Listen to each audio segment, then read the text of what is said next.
What's up, everybody? Welcome to the first episode of the Monday Night Wav Podcast. I go by Jay. I'm the host of this joint. I'm a music producer for about 14 years, almost 14 years. And I guess my overall purpose with this podcast is the blend of, professional wrestling, which I truly love, and hip hop production.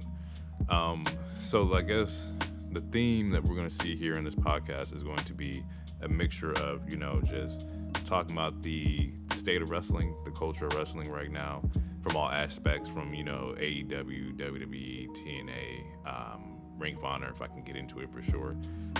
We're also going to introduce just some lo-fi tunes, lo-fi rap beats I got just in the chamber. I got a lot of stuff in the vault that has to come out. Definitely tired of sitting on just some good stuff. So I figured what's a better way than to just share it and just drop it. What that's gonna look like is we'll go over some segments, just talking points, and then maybe at the end of the talking point we'll just throw a little jam, see how we feel about it. I guess a good place to start right now would be to just kind of give my introduction on how I came into wrestling and the impact that it had on my life growing up. I believe for me personally, the way I was introduced to it was through the video games. I think I remember one of my birthdays, my grandma had got WrestleMania 2000 for the N64, and I was just hooked, right? I was oh, this is amazing. This is something crazy. At the same time, I didn't realize that my grandma had also taped certain wrestling pay-per-views, and so she was an avid I won't say avid, but she was definitely in the culture for sure. And I used to watch these tapes all the time, and I didn't put as a child I didn't put the correlation that you've been watching this and now you're playing it and it's all the same thing.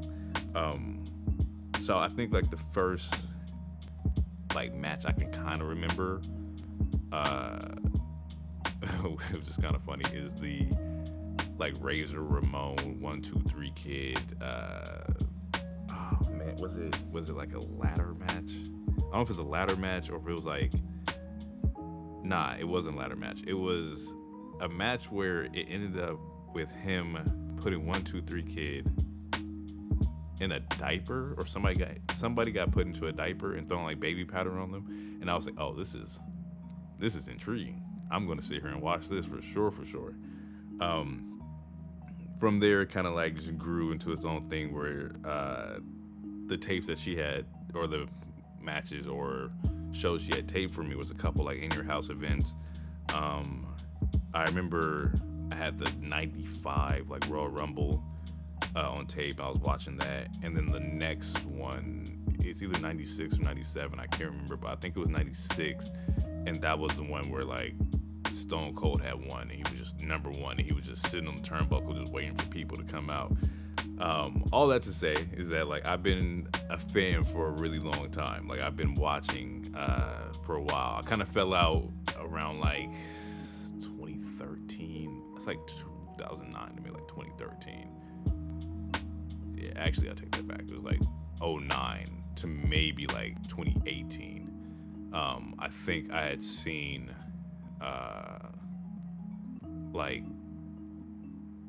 the New Day, and I was oh, I like these dudes. These dudes are interesting. What they got going on over here? And I started tuning in. I started watching a little bit more regularly. I think that was also the year that AJ had just came back, either the year before, or he wasn't in WWE for that long, but AJ Styles was in there. I was oh, I never got to see AJ Styles wrestle. He was over in TNA. I never got to watch TNA. This is the perfect time to check it out. Also the introduction of either I think the following year was the Women's Royal Rumble. And I've always been a real fan of Royal Rumbles, as noted. So around then I started get back into it, and I was oh yeah, this is solid. It was booming too, because you had just the 2018 was the Brock, Roman was still in the Shield where he hasn't really like popped out and was tribal chief just yet, but he was like on the edge of like changing his character. Seth is just Shield in general. Also, Shield was definitely another part that also got me into it. Shield was crazy. Watching the whole like 3-man power bomb through the table stuff was just nuts, and I was like, oh, these dudes are interesting too. Nevertheless, it was good. It was real solid. So from there, it leads into like today. I've been watching for a while now, since about 2018. It's 2024, so I've been in it. I've been in the mix for sure, and I just want to get out, to share my thoughts. With that being said, you won't catch like any like tribalism from me. Like, I'm a fan of all wrestling. Like, you could be wrestling in like a cave out in like Indonesia, and I'll be like, yo, I'm in there. So you won't see me like feel particularly like leaning one side more than the other. I'm critical of everything. If I don't like anything, I'm going to talk about it. With that being said, we will talk about, other wrestling promotions. So if I can definitely catch a show of like, AEW, TNA, ROH, I would love to watch New Japan. Like, that'd be kind of cool too. So I'm just going to talk about, just everything in wrestling. Nothing personal. You never catch me be like, I hate Stone Cold because he from Texas. It's like, nah, I don't care about none of that. I'm just gonna be more critical of like, just the product that I'm viewing and how I feel about that. And I don't want anybody to take it like, any kind of crazy way. It's just what I feel about what I'm watching. So without, further ado, let's just jump into some talking points. I got my handy dandy like notepad over here. I've been taking notes on like everything. So let's get into it. We're gonna start off with this week.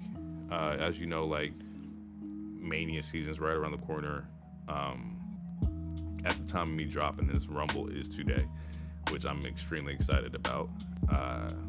So yeah, it's definitely one of the prime premier times to just get into wrestling, talk about wrestling, bring a friend into it, because this is where all the fun stuff starts to happen. But yeah, we're gonna start off with how I felt about Raw and what's going on in the nature of Monday Night Raw. I think right now we're in a really cool spot to where everything is like is popping off. On Raw we got Cody, Drew, Punk is back. Like, that's fucking crazy. Seth being who he is, just holding it down. Gunther. There's a lot of like very entertaining things happening on Monday Night Raw, and this Raw in particular had Cody coming out, starting his promo and whatnot, and kind of setting up this feud. We're not setting up a feud, but like Drew interrupts him, and Drew comes out, and they're like setting up this feud of where like, yo, like I gotta finish my story too, and rightfully so, because Drew kind of like got the title.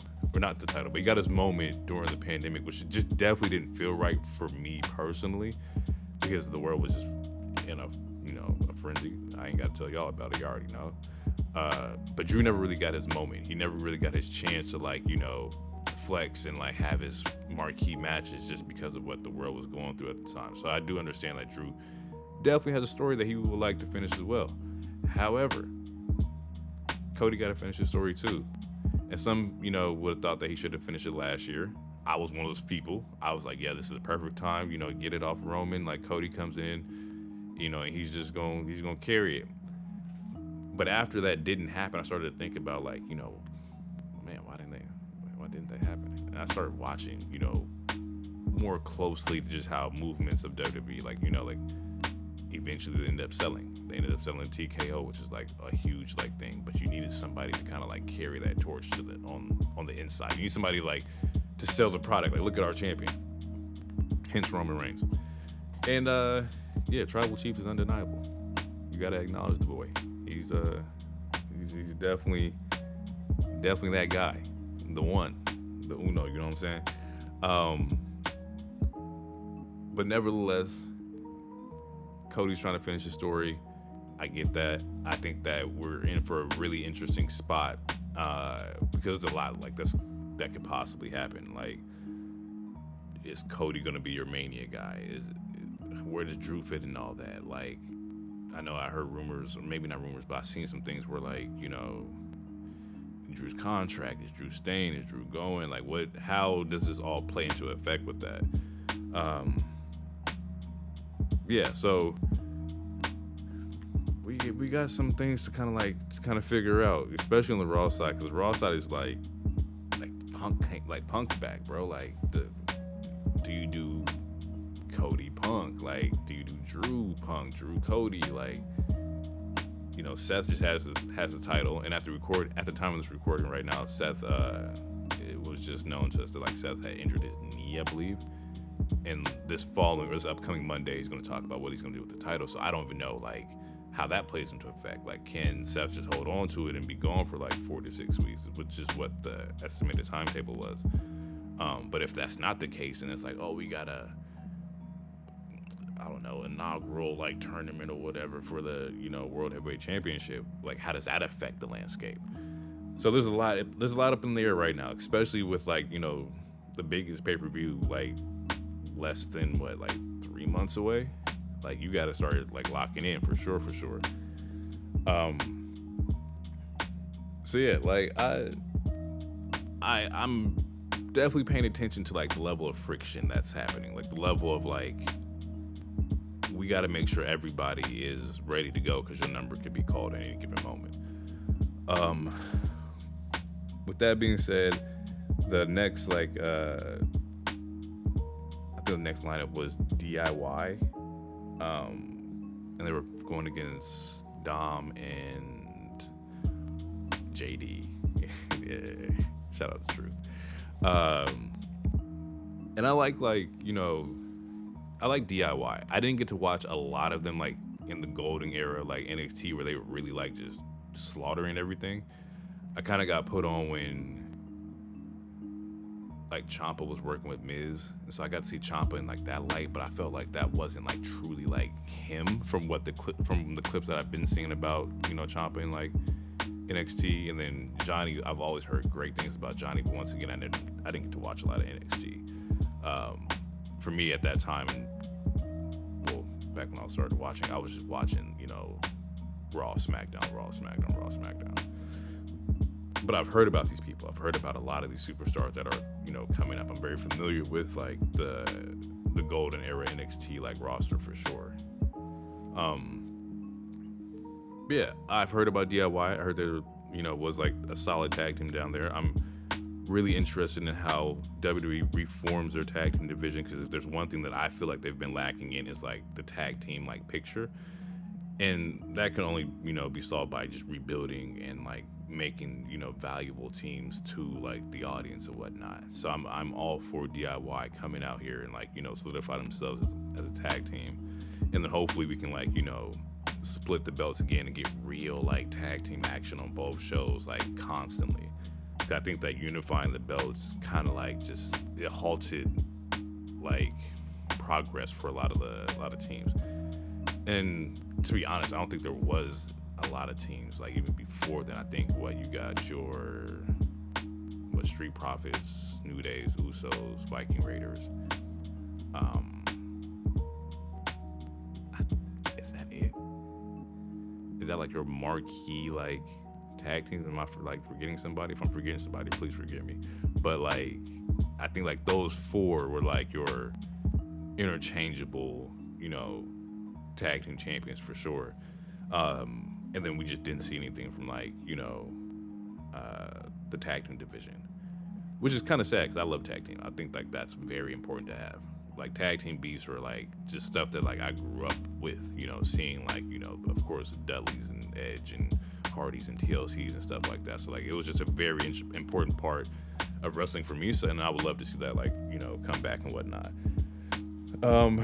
From there we got like, you know, Woods and Ludwig, Kaiser, Imperium, which I feel like before I wasn't really like tuned in to like Ludwig like I'm of course familiar with Imperium because of like Gunther, but like I wasn't really paying attention a lot. I think once he lost like his partner like a week ago or 2 weeks ago, and he just started going off like the just unhinged, I was like, oh, this dude he's different. Like, it is not even like the wrestling ability that's like what I'm talking about. It's more so like the psychotic, like, you know, like faces, like the way he's like selling things, the way like he's just off the scales for sure. And now I'm interested. Now I'm intrigued. Now I'm like, oh, this dude is brutal. And I think that was good for his character too, because like it just showed there's like a different like side of him. Like he could be like the, not necessarily like the enforcer, but just like, hey, watch out. Like Gunther got a hitter over here. Like, watch out for your boy. Like Ludwig he can clap somebody real quick. And that's what he needed. That's what the team needed for me to like kind of like not necessarily respect them, but show that like even without Gunther, like they can be, you know, a legit threat. Woods on the other hand, like like I said before or earlier, that like I am a huge New Day fan, so I'm always familiar with like, you know, Woods, Kof, E, like the whole nine, and to see that like his psychotic side, like I don't think I've ever seen like New Day like bleed or anybody from New Day bleed, but to see like it was only his lip was busted. It was nothing crazy, but like it's like, oh, they bleed, like they about to like, I ain't never seen this side of New Day before. Like this is what I've been missing. And to see that like, you know, he taking offense to Cody getting, or not Cody, but Kof getting his head like smashed in on the steps, like Gunther's a part of it. So now I'm sitting here thinking like, okay, like, you know, like it's them three. You know, I ain't seen E in a minute because he was going through the injury. So hopefully maybe like we got like Imperium versus New Day. Like that'd be kind of crazy. You got Gunther versus E. Like that'd be nuts at Mania if that's what they like lean into. But on the other side of that, we saw in that same promo like Jay, and Jay was the one helping, you know, Woods in the back. And there's a history with Usos and New Day too, and they have banger matches like throughout, like what, from the 2018, 2017, like all they had was Uso versus New Day, and it was heat after heat after heat. Shoot, one of my favorite matches was like, I think, was it was like a cage match or a Hell in a Cell match, and I just remember like the kendo sticks, and it was bashing the hell out of each other with the kendo sticks. Like that was like them boys was like fighting. But yeah, so it could be like, you know, New Day, Jay Uso going against Gunther. Like maybe you can get Gunther versus Jay. Like I'm cool with that. I think that'd be really cool to see. Yeah, a lot of speculation, a lot of different ways things can go, a lot of misdirection, if you will. And I think WWE is really good at like misdirection. At least like this current age with like Triple H at the helm, there's a lot of like good misdirection. Like some of it I can see like, okay, this is where they're going with that, but other times I'm like, oh, this is kind of interesting. This is a twist for sure. So yeah, shout out to the game with the misdirection for sure. I'm definitely paying attention to like all of that. Definitely paying attention to all of that. Also on Raw, we have the women's tag team. And if I'm not mistaken, I think it was Piper and Chelsea versus, why do I forget her name? It's Candice, and there's one more, and I cannot remember her name right now. It's definitely eluded me. I apologize. But with that being said, I am definitely paying attention more to the women's tag team. I think that women's tag team titles definitely have had like a bad history, just as far as like, you know, placement on like shows and importance and like being relevant. But what I'm seeing is that they're trying to like, you know, rebuild those up as well. And I respect that. I like the fact you didn't just decide to like let it die, but instead you were trying to like build that up. With that being said, it's also a lot harder for me to follow because it's also like it's a new thing that they're doing right now. A lot of these tag teams I haven't seen before. A lot of these women's superstars I haven't seen like consistently enough to like gain an opinion on. But hopefully that all changes, because I think like, you know, the talent definitely deserves to like be up there and showcase like, you know, what they have, like showcase their division for sure. But I think that with the women's tag team titles, that like if we can get, you know, the ball rolling and get them more screen time, more TV time, then the sky's the limit for that division for sure. And hopefully we get a lot of mixture of like tag teams. I think the SmackDown show, well, not to jump ahead, but I think SmackDown had like Alba Fire and is it the Isla Dawn? And I'm familiar. I seen them in NXT because my boy told me like, "Yo, check them out." I checked them out. Like, yo, this is kind of cool too. But yeah, it's a lot of new faces for me. A lot of new women that I haven't seen a lot of, and I cannot wait to see how that goes. And then to wrap up, you know, Raw, we had like Seth versus Jinder, which good match, a very good match. Do not like the fact that he got injured. Like, not saying it was like it's not a pointless match, because it's not. I won't say nothing's ever pointless, because to be honest, like I was excited to see how Jinder was coming back too. Jinder's also one of the superstars that kind of like, he was up, then he's down, then he's up, and you don't see him anymore. And now like this reintroduction of Jinder, I thought was really cool as well. 'Cause he's a great heel. He's a great performer. So like I'm very like invested in seeing how they use Jinder. But the match was great. I loved the match. I thought like Seth was in here doing some crazy stuff, and it's funny because when he did the moonsault off the ropes, I was like, ooh, like that was kind of like, that was clean. And then he holds his knee, and I was like, it was clean, but at what cost? Especially this close to like, you know, everything happening. But hopefully the Messiah can definitely recover pretty quickly, because he's definitely going to be missing that division. If that's the case, once again, I don't even know that's what's going to happen. But Seth Rollins is definitely a fighting champion, and definitely like, you know, a mainstay attraction. Like, you can't really move too much in WWE without, you know, Seth Rollins. I will say, I think I had in my notes that I'm a little curious to kind of like see like, what does this do for like Jinder? If the injury's as severe as what we've heard, like where does that put him? Like, you don't want to see anybody's like momentum get squashed and whatnot. And I don't think that'd be the case, but like, you're beefing with the world champion at the time, so like, where do we go from there? Like, what does that even look like? Especially after, you know, he comes back, he gets rock bottom. Next week he's sitting there calling out Seth, and then third week you are having your match with the world heavyweight champion. So like, a lot of high momentum for Jinder, and I want them to keep that momentum for Jinder, because he definitely like, you know, deserves that for sure. There's a couple promos in on Raw that I would definitely like to like talk about for sure as well. I think it was the Rhea promo, and just like,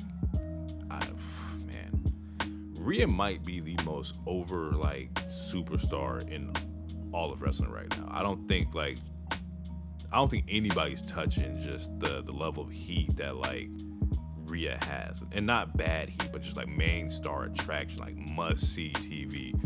And that's also crazy because like, I won't say like we haven't seen a lot of Rhea wrestle lately, but it's been very like few moments. And to still hold and maintain that heat with the women's title, you know, with very few matches on TV, I think that like, you got something there. Like, that's a main star attraction. That's a top tier 5-star like talent right there. And I think I seen it when they did the Saudi show, and at that point I was like, yeah, she's over. She's white hot right now. Like, I don't think anybody can top that. I don't think anybody can beat her. I don't think anybody could get in the way and stop the momentum right now. No matter if it's Becky, if it's Bianca, if it's Bayley, I don't think anybody is going to stop like Rhea from like doing what she has to do. Like she's gone. She's out of here for sure. With that, Becky did come out for the promo, and I think short prediction is that like you'll have Becky Rhea Mania. I think that's a good, night 1 or night 2 match for sure. And then that leaves on the other side, well then, like who wins Rumble or who goes for what. And I definitely have my Rumble predictions at the end of the episode for sure. So I'll drop those and kind of like tease what I think is going to happen or I feel makes sense to me. But maybe it's like, maybe it's Bayley Io. Like maybe that's what they're setting up. And I think that'd be kind of cool too. We're gonna wait till the end for me to get into like my Rumble stuff, because there's definitely some thoughts I have for sure. Anywho, we're gonna go in order of the week. So from here, we're gonna jump over to AEW and Dynamite and how I felt about that show, because that show was great too. And AEW is a very interesting like case for me. Like I understand what the differences are between the two and what I'm looking for out of each show. Once again, no tribalism for me, just kind of what I observe and what I feel about it. I feel you're getting like a huge grand entertainment, like, spectacle with WWE. Like you're getting like the shebang, like the whole like just glitz and glam, to where for AEW I feel like it's just more ground and pound, like wrestling, like true like wrestling 24/7. And there's nothing wrong with that. I think that with both shows you can get what you're looking for, and that's a great thing about wrestling right now, is that there's something for everybody. Like you can go anywhere and find something that fits the kind of product that you're looking for. But on this week's episode of Dynamite, we had, it kicks off with Christian and Dustin Rhodes. And I feel like that was, for me personally, like, I was never too, like, hooked on Christian Cage. I don't know why. It did not, like, sit with me. I wasn't over on the dude. And of course, I know who Christian is. But it just took me a really long time to get on board. Maybe it was the turtleneck. Maybe it's like the James Bond villain-esque like turtleneck and just being like a complete like asshole. But I just didn't pick it up. It just wasn't registering for me until I watched World's End in like December. And I was like, oh, maybe I'll like this match, maybe I won't. And it's the match versus him and Edge, and like they're just going at it. And then in that match, Edge ends up winning the TNT title, but then Christian uses like Luchasaurus's like cash-in opportunity on it. So he gets the contract from him, beats or pins Edge, and re-gets the title. I'm like, oh, this dude's a villain. And I just started paying attention to like, Nick Wayne and I think they call it Mama Wayne, and just like, oh, he's a villain. Like he's playing like just low tier, just what's a good like impression or good like comparison to that, like I don't know, but like he's moving like Kingpin with like henchmen, basically. Like just, I'm the boss, you're gonna do what I say, you're gonna give it to me, I'm gonna take it now, and that's the end of it. And I was like, okay, now that I understand and I see like the direction that they're going with, it makes sense. So this match wasn't necessarily like, too unheard of for me. Not unheard of, but like just too out of like my comfort or wheelhouse.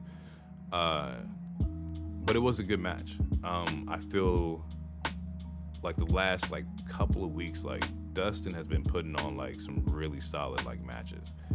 And it's like one of those like, oh, dude really still got it. Like he really can move like that. Like I think he had did Swerve at World's End, and then the last one I seen was the Homecoming episode where it's like the 4-way tag.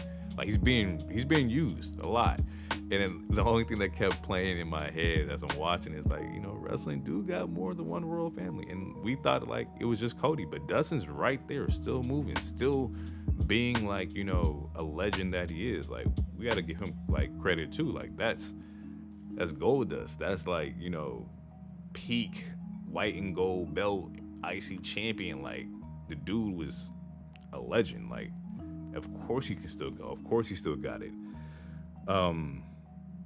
So yeah, shout out to them for sure. Shout out to Christian for kind of like selling me on like, just the match, or not match, but just his gimmick and what he's going with. It's cool to see two legends like still like, get in there and go crazy, like, and be relevant. Like that's a great feeling to see, and an opportunity to have is like, to continue to watch like some of like these OGs still go at it. Following that, we had Best Friends versus Penta and Commander. Not gonna lie to you, this is another one I wasn't sold on. Like I didn't understand Orange Cassidy and like his hype until I went to go see it.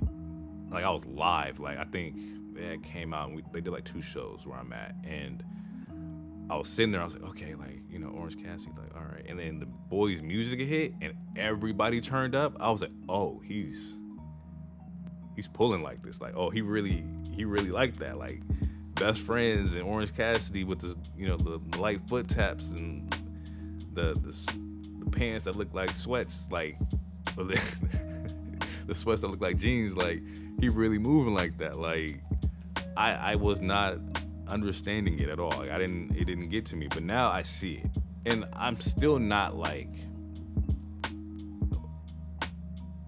oh, I'm looking forward to Best Friends and Orange Cassidy wrestling, but I just respect it. I respect the hustle. I respect selling the gimmick. I respect, the work that's been put into, the character. And he does wrestle good too. It may not be like my favorite, like, person on the roster or favorite, like, character or wrestler on the roster, but I respect the fact that he puts on phenomenal matches no matter who he gets in the ring with. And that's also kind of like, that's hard to do. Not everybody can be placed with everybody and like, just be the Swiss Army knife and just give you banger. I saw Commander at one of the live shows too, and I wasn't familiar, but like one thing I can say is that like the luchas in AEW, they be luching. Them boys be getting active, yo. Like they're some of my favorite talents to watch. I don't know anybody's history or nothing. And when I watch, they just go crazy every single time, bro. Like they are insane. And then Penta's been one of my favorite like superstars in AEW since the jump. I seen his character with the mask and the Lucha Bros and the face paint, and I was like sold. That's it. That's all I need to see. They was good. However, the match was good. I wouldn't say that like it held my attention like that long, but it was still a decent match. I think it was more so like a spot match to kind of set up what happened after the match, which was the what was it, Undisputed Kingdom? Is that what they're calling themselves? Like the whole Devil Adam Cole mask thing. And just setting up Roderick versus Orange Cassidy, which also should be a really good match too, because Roderick Strong can throw down as well. From there, we got one of the things I seen that I want to talk about was the Young Bucks promo. Now, I know how people feel about the Young Bucks. I've seen it. I don't have any like animosity towards anybody. I'm completely like just neutral on all this. But if one thing they gonna do, they gonna turn a story or turn some IRLs into some promo. They're gonna use all that heat, and it's smart. They're They're gonna use all that heat right now. Like, they're not gonna let no heat go away for free. We're gonna use it. We're gonna turn to a promo. We're gonna turn this into like our characters, and we're gonna go. There's some things that were being said in this promo that I was like, okay, all right, y'all just over here just trolling. And respectfully, nothing like disrespectful at all, but just like, hey, Renee, use our real names. You know, I'm Nicholas, and this is Matthew Jackson. We're the, executive VPs. Like, they just in that bag, which is kind of what everybody thinks that they're doing. And I don't know if that's how they move backstage. Like, personally, I don't know these people, and I'm not backstage to like hear anything, but just using like the public perception of them and like just running with it, which I think is really smart as well. I think he says something like, we're leaning on yesterday's superficial cancerous superstars. And I was like, oh, these man's boys sending shots, and it's to whoever catches it. And we all have an idea where it's going. I'm not going to play into it, but we have an idea where it could possibly go or who that's being shot at. But it's smart. It's cheap heat. You got to use it. I wouldn't say cheap heat. It's just heat. Like, you just got to use it. He did clean it up by saying, like, Sting is none of those things, but he's the last of a dying breed that just doesn't fit the image of like AEW, which is fair. Sting is one of the golden age like wrestlers. Like, he don't really fit the dynamic. Like, if you think about it, do I want to see Sting? Absolutely. Do I love Sting? Absolutely. But when we think about like Sting, the wrestler that Sting is, and you place that with the modern era right now, or just what wrestling looks like right now, he is from a golden era. You don't belong here. You are the last of a dying breed, and they want to be the ones to put them out. And I think that's also a great like setup too. Like Sting, Darby, Young Bucks, like Revolution, like that's a crazy match.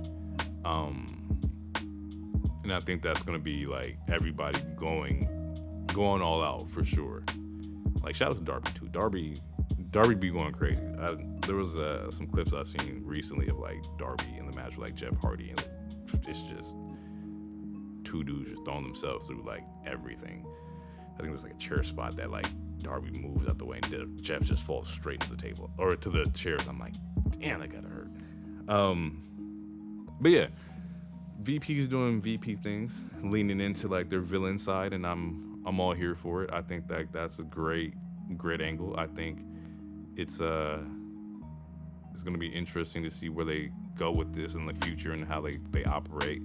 I think even with all like the controversy that surrounded AEW, revolving around like the Punk stuff and Jack Perry, like all that, like you kind of have to leave those situations with like some kind of lessons on like what to do, what not to do, and like how to move forward. Otherwise, you're gonna like burn yourself from the inside, and nobody really wants that. Like, I think the ecosystem's a lot better when all these wrestling companies are popping. That means we get great product all around. I don't want to see anybody fail. Like, I think like that's just the selfishness in me, is that the more wrestling that's popping, the more I get to watch, and I'm okay with that. Following that, we got the Bullet Club Gold versus the Mogul Embassy for the ROH Trios title.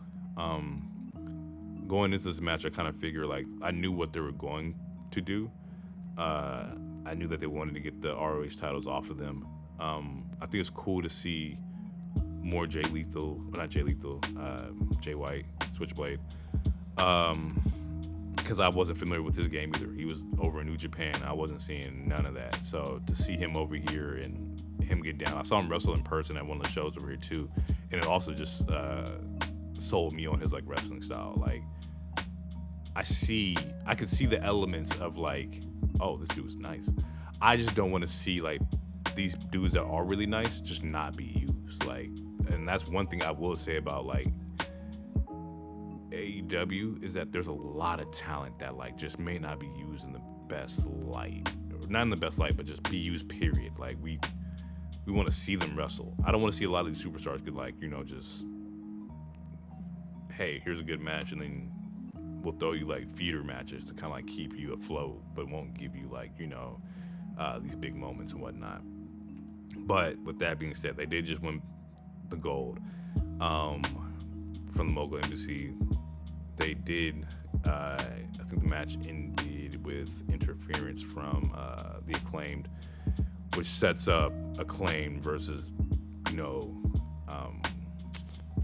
Bullet Club Gold, which is what we wanted anyway. The Guns and Billy Gunn. Let me hold on. I'm projecting. It set them up for the potential super group. I think it was called. Hold on, I wrote this down. Bang Bang Scissor Gang. Yeah. So it sets up the super group Bang Bang Scissor Gang, which I think that may come to an end pretty quickly because there's a history between both teams and they don't really like each other like that. And I think that a marquee matchup for Revolution would be Bullet Club Gold, the Acclaimed Trios versus ROH Trios title, and they just go crazy.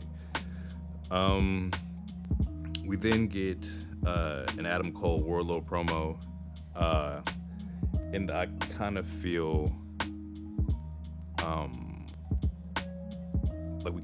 I'm invested because Wardlow is one of those wrestlers where I think dude has it, superstar look, physique. The Powerbomb Symphony is great. I know he was out for a while. I think after he lost his belt, he took some time off. He just came back. And so I'm just interested in seeing where he goes with that or what they have in store for him. Because he lost it to Luchasaurus, I think. Luchasaurus in June. They came back in October, did some squash matches, and now he's in the Undisputed Kingdom with Adam Cole, who, by the way, is playing a great villain. I think the beard helps. I think the beard, and it just helps him look more just menacing in a way. I don't know why I want to say the Joker in a way, but not it's half Joker. It's the dude is still sane, but he looks crazy. And I can't wait to see him come back too, because Adam Cole is also just a phenomenal wrestler. But yeah, I think Wardlow has superstar potential. I just think that my only criticism for him is that we have to care about his character, because you can powerbomb somebody so many times and yeah, it's great, but what's your connection with the audience? What's your connection with the viewers at home, and how do they feel about your just almost your chemistry with everything. If he can focus on his character and just get his character to where we're paying attention, we're good. And I don't know how that works. This is me spitballing right now, and I don't know how this works for them. But I'm just saying, if we can care about his character, Wardlow will be a really solid superstar. And I want to see that from him. I think dude is like I said before, phenomenal. We have Anna Jay versus Deonna Purrazzo. I made some notes about this. Is that Toni Storm on commentary is just great. I think the timeless Toni Storm gimmick works a lot better than the other Toni Storm gimmick. It's just hilarious, and it's different. Every time they pan towards in black and white, the things she's saying is crazy. I think there was a spot, or not spot, but a moment on commentary where she was whatever you're doing with your feet under the table, keep doing it. And it's talking to one of the commentators, and I'm what, bro? That's crazy. But it's just funny to see her say it in character, and how she's just pulling these ridiculous phrases off. The whole watch for the shoe thing, it's just whatever she's doing, it's working, and I like it. I think it's really cool. I think it's unique and it's different. About the talent in the ring though, I love seeing Anna Jay back in the mix, and I haven't seen her wrestle a lot, but I remember she was really heavy with the Dark Order, and just being pushed as one of these top tier premier talents. And I love that, because personally, my opinion, once again, my opinion, I feel like AEW has the best women's division right now. They're my favorite women's division to watch.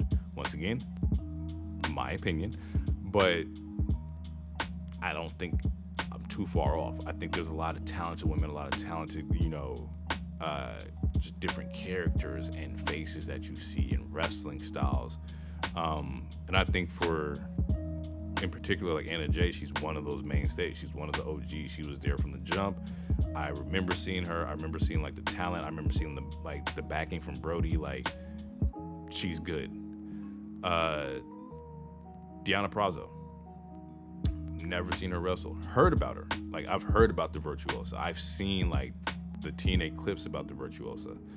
I even saw like when she had left WWE. So like I'm very familiar with who she is, but I've never seen her wrestle before. And my first impressions of watching her wrestle was that like she's a very technical individual. Like it kind of in the essence of like the Pete Dunnes, like just I'm fold your arm, stomp, I'm gonna hold fingers, like we're gonna focus on like specific body parts during the match, and I think that's really cool to see too. I like that. I think I made a note in here where like she did like a double armbar submission to finish the match, and I was like, oh, this is brutal. Like that looked insane. Like that was a dope finisher. Like I love seeing like things I haven't seen before. And that was definitely something I've never seen before. Not like I ain't seen it from a dude. I'm like, at least I can't remember if I've seen it from a male superstar before. I know for a fact I haven't seen it from a woman superstar before. So definitely dope to introduce me to like a completely new set of moves before. So yeah, shout out to them. I'm interested to see like what they do with that. I know the push right now is Deonna, Toni Storm, and once again Toni Storm just stealing the show by jumping up on her butler's like head, and like he's holding her up like on his neck, and she's doing this promo while she's on top of this man's neck, and I'm like, who's thinking of stuff like this, bro? Like it's just funny to see. It's funny to see, and it's great to see. It's great to be invested and like just look at like y'all are just having a lot of fun, like, and I respect that. And when they're having fun, you get better matches, you get better like just feelings overall for the show. But yeah, can't wait to see what they do with Toni Storm and Deonna Purrazzo. I think that'd be really dope. I think it's going to be really dope. Next match was Private Party, Top Flight. Shots, and them boys are nice. I was a huge fan of Private Party. They was one of the few like early AEW tag teams I've seen. Then Top Flight is also the same thing.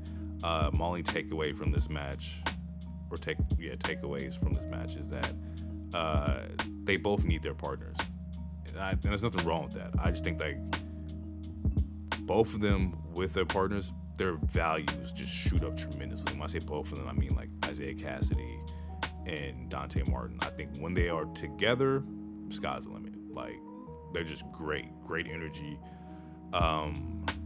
great momentum. And those two are kind of like, hopefully they just grow with each other, because the more matches they have with each other, the better like product we're gonna get.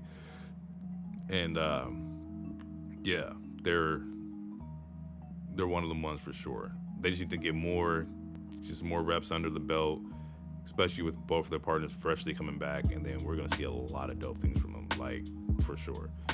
And I like Mark Queen. I think that's the element that was just missing, because Isaiah Cassidy, he was roaming around with Matt Hardy and Ethan Page, and it was like, well, why are you here? What do we get out of this? And to see him back in his element, it just, all that goes away for me. Like it just fits. Like this is what we've been missing. He even had like, there's a couple of spots in here that like I really like. There was like a low turnbuckle or low jump off the ropes in the corner of the turnbuckle, where he did like this cutter, and I was like, oh, that's that's crazy. Like, that was a dope move. There was a spot during the entrance where he's giving do-rags out to the crowd, and I'm like, oh my goodness, bro, why are we doing this? But it's funny. It's funny to be like, you the wrestler that's giving out do-rags in the crowd. Like, that's one of one. That's funny. That's a good, like just put him on random people's heads. Like, I like that. Like, I think that's cool. Yeah, so I'm gonna stay tuned. I'm gonna keep watching. Hopefully we get like some tag team action from them against, Ricky Starks and what is his name? It's not Cass. I want to say Cass, but it's not Cass. But y'all know what I'm talking about. It's not Big Cass. But hopefully we get like some tag team action with their belts pretty soon here, and just watching like them grow. I think that'd be really cool too.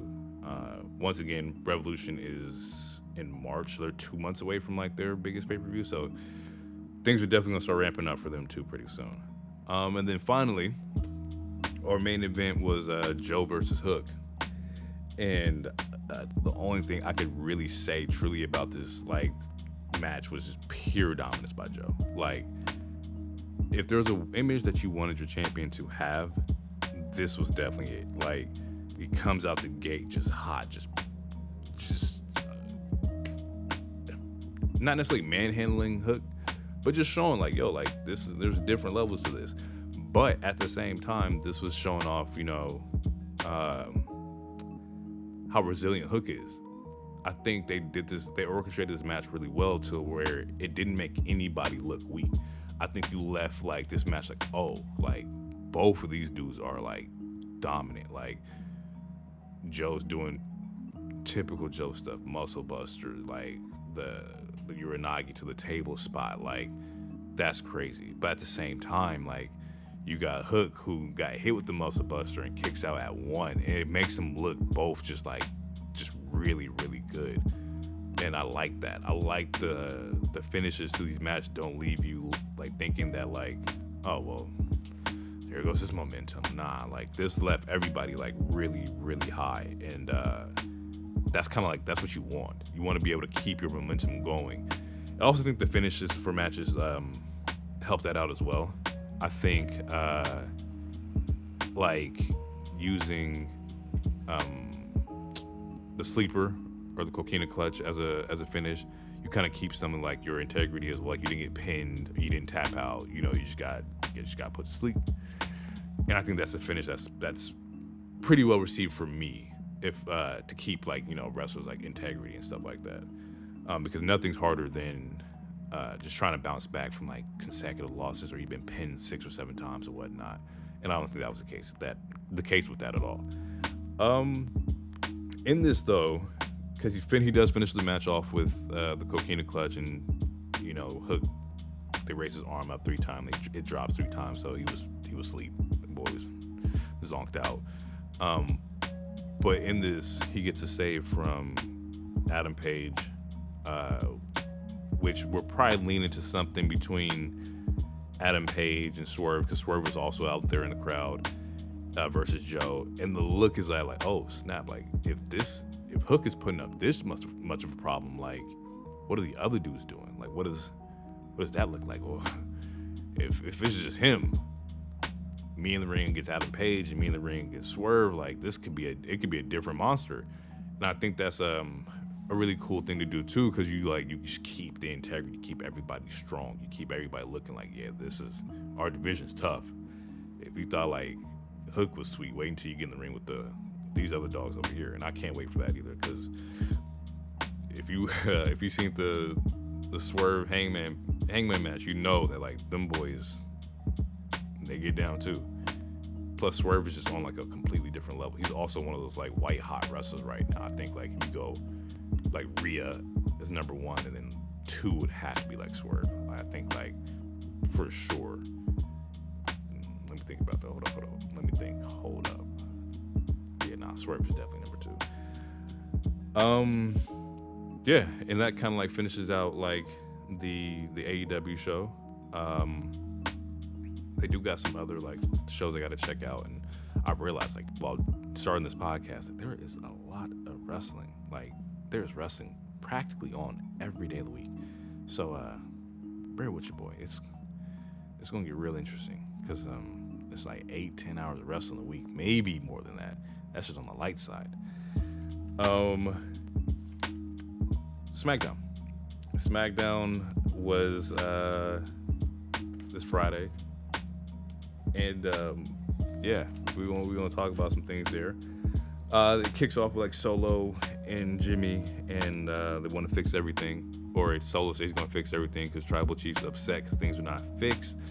And I'd say my opinions on this is that like the bloodline angle, it started off hot. Right now I feel like it's mid, maybe semi lukewarm. It's not cold just yet, but it's like, bro, we gotta do something.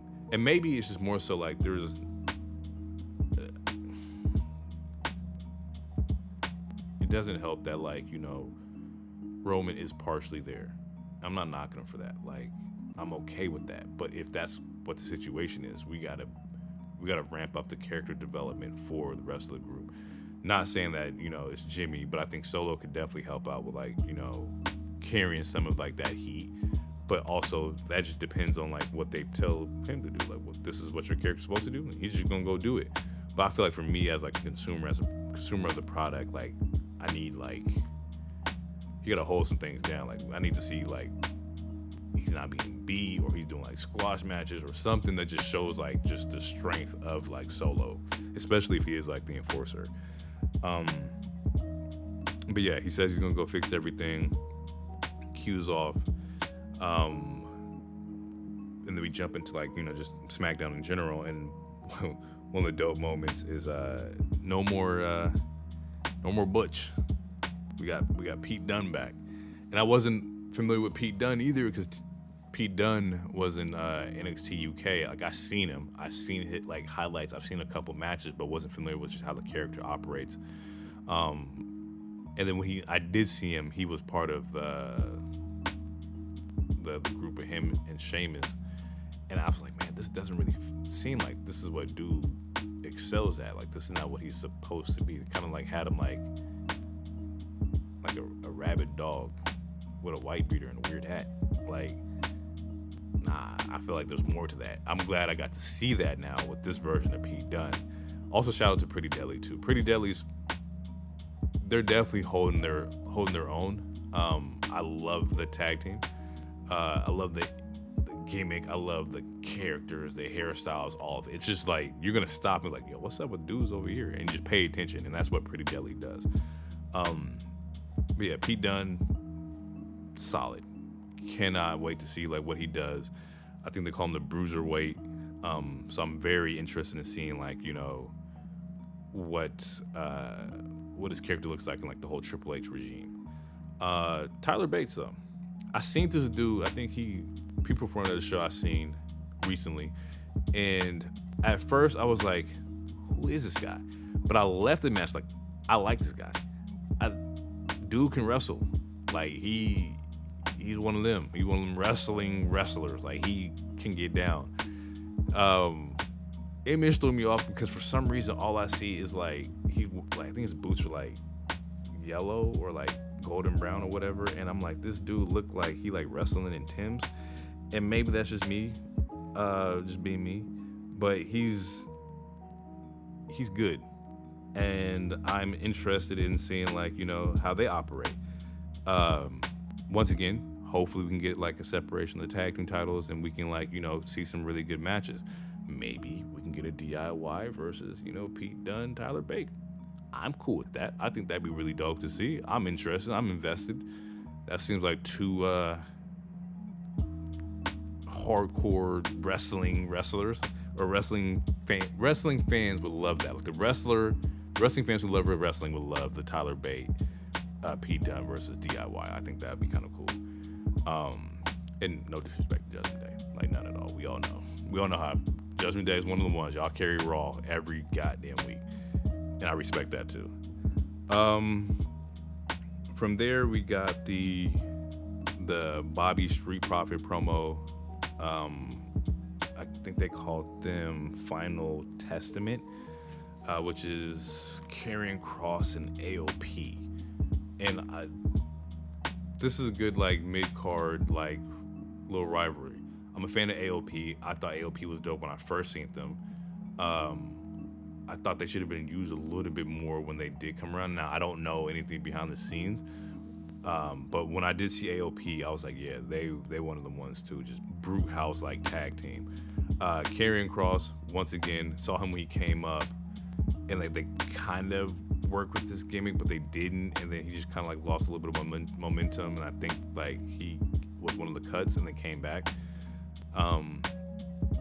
But I want to see him getting his bag too. Like, I just feel like 2024 is a good year for a lot of these superstars in WWE to kind of like get back on their footing post like, you know, Vince's like WWE. I think there's not a better way to do that than to do that with two solidified, you know, or with a solidified tag team in the Street Profits and Almighty Bobby Lashley. Like, this is a good level base for everybody. I don't think anybody loses here. I don't think any momentum drops. I think that like it works out. You got powerhouses versus, or Powerhouse Bobby versus, you know, Powerhouse Kross versus AOP and the Street Profits. Like, that's money. Just like, sign me up. You can do that 2-3 times and I'm still gonna tune in. Yeah, I think they wrestle this following week on the 26th, I believe, of January, on that the next episode of SmackDown, or when you guys are getting this, yesterday's episode of SmackDown. Yeah, then we get hit with the KO promo with Logan Paul, and KO's my guy.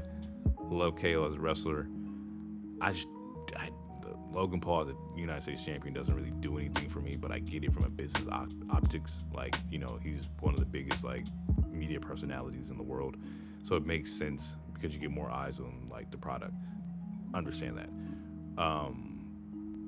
And also, he's talented as hell. Like, let's not get that twisted either. Like, boy has came in and like really like adopted the WWE like lifestyle of like, not lifestyle but wrestling. Like, he gets active when he's in the ring. Like, the moments I do see Logan in the ring, he does turn up. So don't let that get it twisted either. It's just the idea of like media superstar holding like, you know, the title, like that just it doesn't cross for me, and that's just a personal thing with me. That has nothing to do with Logan Paul. But yeah, I feel like it's a setup for the Rumble, and I don't know who comes out of this one. Like, if Kevin Owens comes out of it, cool. If Logan Paul comes out of it with the title, once again, cool, because then you carry into Mania. You can do things with it at Mania. You got to have something or somebody be the bad guy, or some kind of like friction, you know, for WrestleMania. It works every year. So yeah, I mean, that's all I really gotta like say about like that and like that promo. I guess I'm gonna stay tuned to just see how like this all like unfolds and whatnot. We then get the AJ Styles LA Knight match,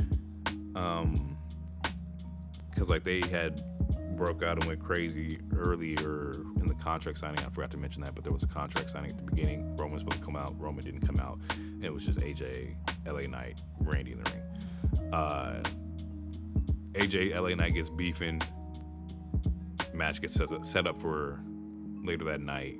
Here we are. I think for them in this match in particular, it's once again to set up. It's a setup match for, you know, Rumble.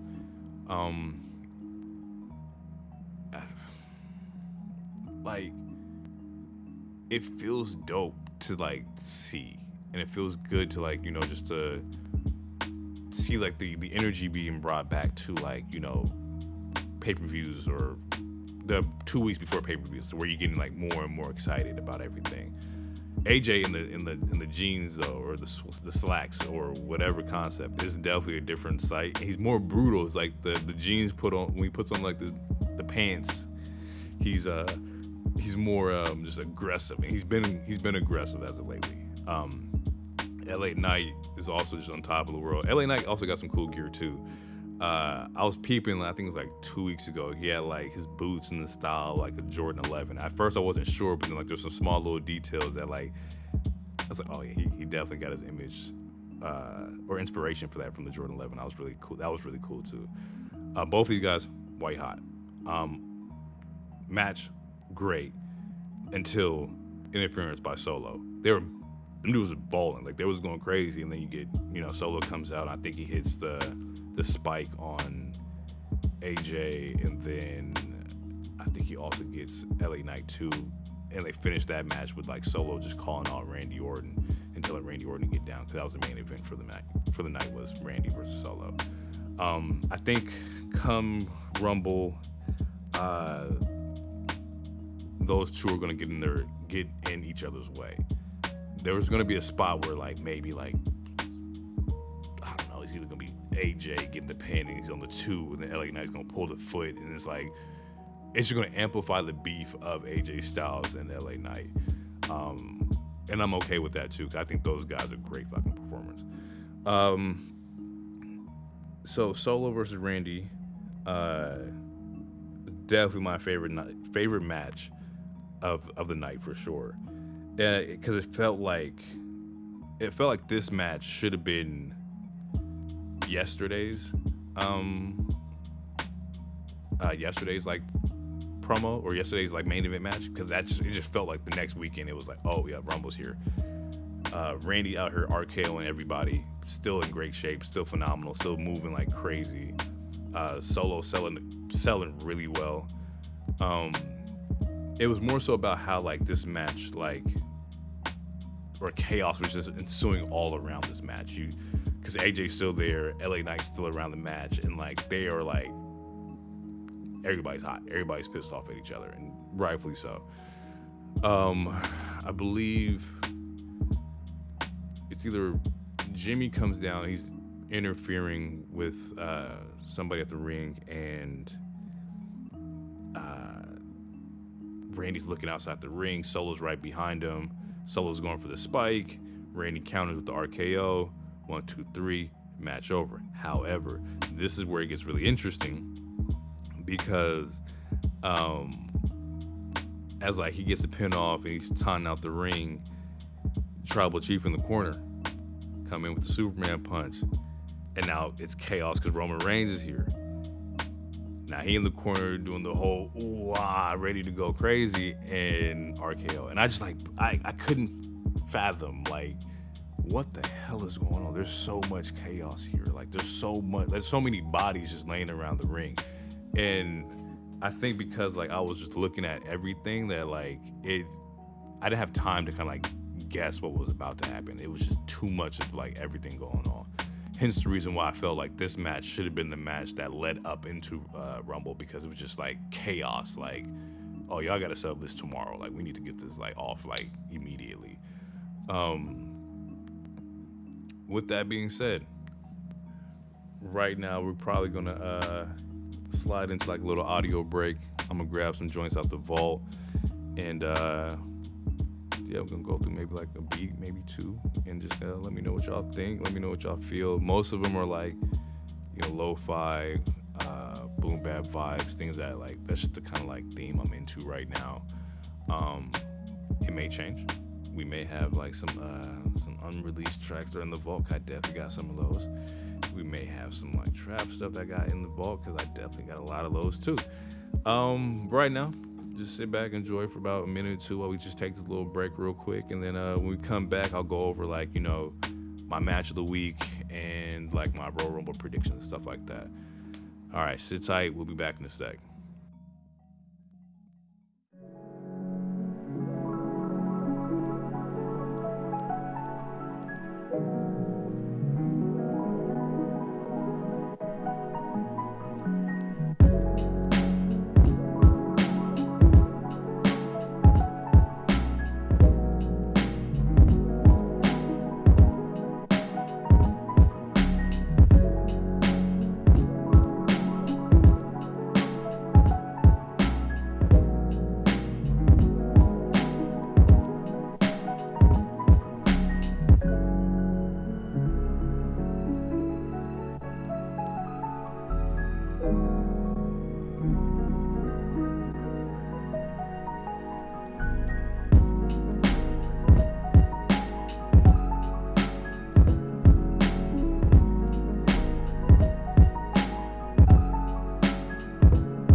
back. We back.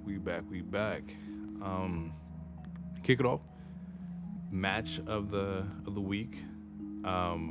Before that, hopefully y'all like the vibes and whatnot. Let me know what y'all think. I'll drop my socials at the end of this. That way y'all can come follow me. Y'all can come let me know what y'all think, and then we can talk more wrestling. Maybe if you have questions about what I'm saying, I'm glad to kind of interact with everybody, because wrestling's a dope space. And I love talking about wrestling with anybody.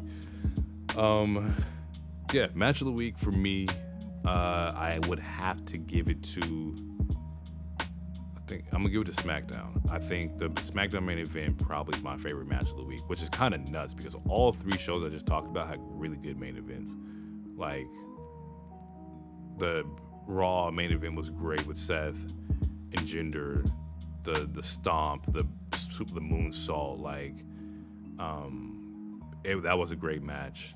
Joe and Hook was also a phenomenal match, but I think just the capturing the element of a pay-per-view for a live show for me was on SmackDown. I think the combination of having the AJ LA Knight match kind of combo into the Solo Randy Orton match with Roman coming out and bodies flying and RKOs, it was just pure chaos and excitement. So definitely going to SmackDown. Randy versus Solo. Match of the week for sure. To finish it off and wrap it up, I got my Rumble predictions. So far right now, we don't have a full match card. I think right now I'm just seeing the two Rumbles, the men and the women's, the Fatal 4-Way with Roman, LA Knight, AJ, Randy, and then KO,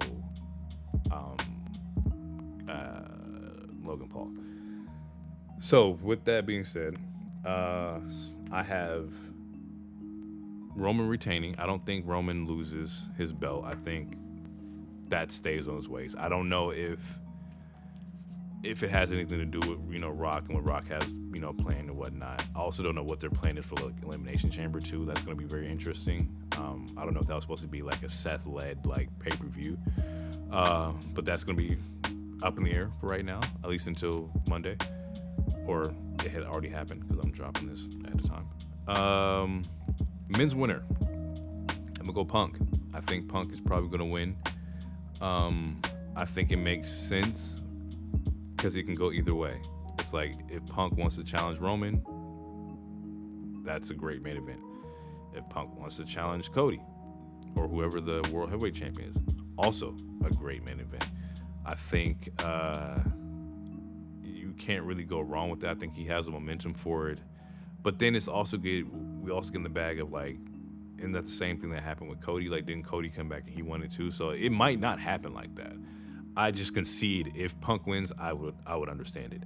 My final four though in the Rumble is gonna be Punk, Drew, Cody, Jey Uso, and I think the idea that Jey Uso gets really close is also cool too, because it's Jey Uso could be the one to go and take out Tribal Chief, and then you got Jey Uso Roman main event, but and we've seen it, but different Jey Uso, different story behind them. If that doesn't happen, I can see Jimmy interfering with Jey in the Rumble, maybe costing him his opportunity, and that leads us to Mania with Jimmy versus Jey, which is also be very dope because I think even they have said they've wanted to fight each other before. I think that's probably what it's lining up to be. Surprise appearances in the men's Rumble. Off top, Brock. I think you can't have Mania without Brock, and they know that. Where that leaves Brock to in story wise or who he's beefing with, I also don't know. Shit, Brock could drop today and he could come in and be World Heavyweight Champion and carry it to Mania. If this was the Vince era, that could definitely happen. It still might happen. I don't know. But yeah, I think we see Brock. I think E comes back. I miss E. I think New Day doesn't quite work as well without E, and I think they will tell you that too. I would love to see Big E come back, especially after the neck injury and everything. Like, hopefully he's been healing properly. Hopefully he's healed correctly. And if he doesn't, it's all right. It's cool with me. I just miss seeing E on TV. I think E would be a great added person to the Rumble for sure. Another surprise entrant I see coming from NXT, Braun Breaker. I want to see Braun in like the ring with the big dogs. I think he'd get quite the reception for that. However, I don't know how that works for NXT. I don't know if you can just pick anybody or like who they choose. You know, if there's like reasons for who they choose and who they don't choose. But I like to see Braun Breaker. I think that'd be kind of cool. Women's. Let's see, for the women's. I got Bayley. I think Bayley could win. I think she deserves to win. I think Bayley has been putting in a lot of work, and the ones who know that Bayley, she's definitely the workhorse of like the women's division. She's in everything. Great mic skills, great champion. I think she would definitely benefit really well from winning, and I think your angle there is EO. I think you want to get damage control turning on Bayley, which leads into Bayley versus EO, and then there you go. There goes another like Mania match. Final four for the women's. I got Bayley, Bianca, Becky, Asuka. I think you go in with like Asuka and Bayley, and like it looks like damage control is teaming up, and I think if somebody flips, I don't know who or how. Maybe somebody get hit and they just spaz out and they flip. I don't know, but I think somebody flips and we'll get Bayley winning at the end. Surprise appearances for the women's. First one's Jade Cargill. We know she signed. We know that she's been working. She's been training. I think this is the perfect time to debut her. I think she's ready. At least I hope she's ready. I don't know, coming out in those circles, but let's get Jade out here. I think Jade would be great in the Women's Rumble. And there's no better way to like introduce her to like, you know, the world, because she is that level of talent. Jade is one of the ones, like, for sure. Superstar all written all over her, like, no doubt about it. Let's see, after Jade, I go Trin / Naomi. She just finished up in TNA. So she could definitely be one of the ones that comes out.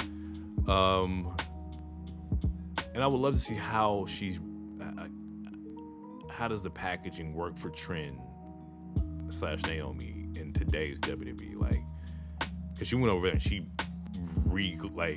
created herself, reinvented herself as like this dominant level champion, and I don't want that level of energy to be squandered. If she comes over, I want her to get treated just like Cody did, as far as like, you reinvented yourself, we're gonna throw you the ball and you're gonna be in like the main event picture because you have it. Like, she's proved that she has it. And the surprise, I don't think it's surprising. On everybody's bingo card right now, it's Mercedes Moné / Sasha Banks, and I think it's just up in the air. I don't know. Like, if you asked me a week ago, I'd be like, oh, she's going to AEW. You asked me today, I mean, it is Hunter, it is WWE. They throw out bags. I just don't know. Like, it's on my bingo card right now for sure. If she shows up, crazy, great. If she doesn't show up, also great. So yeah, there goes my predictions. Take that with a grain of salt. I'm not like no crystal ball enthusiast or nothing like that. This is just how I feel. This is what I'm thinking. These are my thoughts on the wrestling shows. Hopefully, you guys enjoyed the episode. I know I enjoyed talking about wrestling. I think this was really cool. If you're looking to find me, I'm on Twitter at Loner Beats. I'm on Instagram at Loner Beats. YouTube is Warp Drive Loner. And hopefully, we can keep this ball rolling and just carry into the Mania season, because it's that time, man. Wrestling's at its peak. It's for everybody. Like, it's really enjoyable to sit here and talk about it and see other people react to it and just see new people get involved and whatnot. But yeah, that's it. This has been my first episode. I hope you like it, and then I'll catch you guys in the next one, man. Stay tuned. Peace.